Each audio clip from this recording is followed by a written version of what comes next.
धैर्यवान किसान और उसके अद्भुत खेत। एक समृद्ध गांव के किनारे नामकरण नाम का एक किसान रहता था। वह गांव का सबसे धैर्यवान और कठिन परिश्रमी किसान था।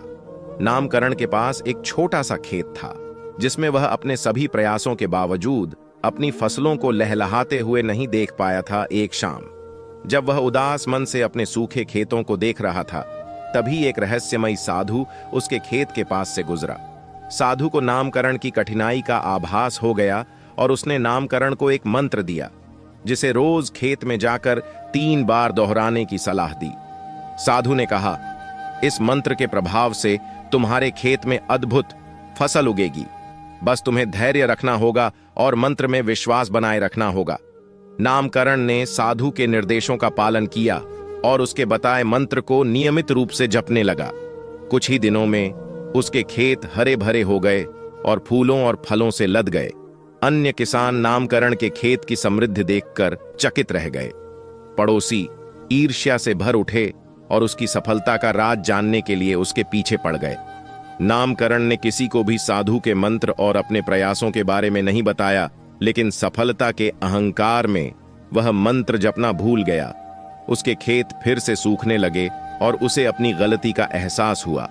नामकरण ने फिर से मंत्र जपना शुरू किया और इस बार उसने न केवल अपने खेतों की बल्कि अपने मन की भी सिंचाई की। उसने अहंकार को त्यागा और फिर से साधु की शिक्षाओं पर चलना शुरू किया। उसके खेत फिर से लहलहाने लगे और इस बार उसने अन्य किसानों की भी मदद की। उन्हें उसी मंत्र से अवगत करवाया और समझाया कि कठोर परिश्रम और धैर्य से ही वास्तविक सफलता मिलती है। बदले में अन्य किसानों के खेत भी फलने फूलने लगे और गांव में समृद्धि की नई लहर आई। यह सब नामकरण की धैर्य और उदारता का प्रतिफल था।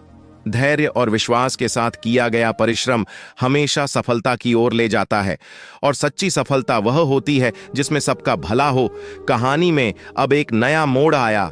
नामकरण द्वारा सिखाए गए मंत्र का जादू गांव के हर खेत में चलने लगा था। गांव में समृद्धि का सैलाब आ गया, लेकिन जैसा कि हमेशा होता है, सफलता ईर्ष्या को जन्म देती है। आस पड़ोस के गांवों के लोग जब इस गांव की समृद्धि की चर्चा सुनने लगे, उन्हें लगने लगा कि शायद यह गांव कुछ जादू टोने से इतना समृद्ध हो, जिसका नाम लोभधन था, उस गांव में आया और नामकरण से मिलकर उस मंत्र के विषय में जानने की कोशिश की। नामकरण ने शुरू में तो उसे मंत्र नहीं बताया, लेकिन लोभधन ने अपनी चालाकी से उसे जाल में फंसा लिया और अंततः मंत्र प्राप्त कर लिया। लोभधन ने उस मंत्र का उपयोग अपने लाभ के लिए किया और अपने गांव में लौटकर उसे सबको बेचना शुरू कर दिया। अपने गांव के लोगों ने बिना सोचे समझे उस मंत्र को खरीदा और अपने खेतों में उपयोग किया, लेकिन किसी के खेत में बदलाव नहीं आया। असल में साहूकार ने मंत्र को गलत तरीके से प्रयोग किया था, जिसके चलते उसके गांव में न केवल फसलों में इजाफा न हो सका, बल्कि समस्याएं भी बढ़ने लगीं।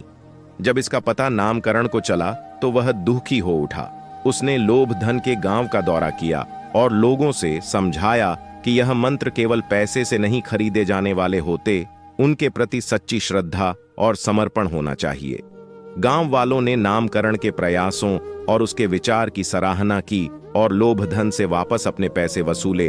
लोभधन को भी अपनी गलती का एहसास हुआ और उसने नामकरण से क्षमा याचना की।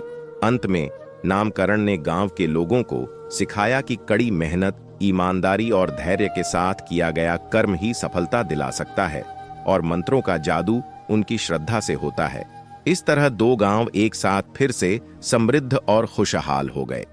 नामकरण का नाम सभी गांव में प्रसिद्ध हो गया और उसे एक सम्मानित व्यक्ति के रूप में पूजा जाने लगा। सही मार्ग और विधि से किया गया प्रयास ही सफलता का राज्य होता है और छोटे छोटे लालच हमें सच्ची खुशी नहीं दे सकते। कहानी अच्छी लगी तो वीडियो को लाइक, चैनल को सब्सक्राइब कर देना।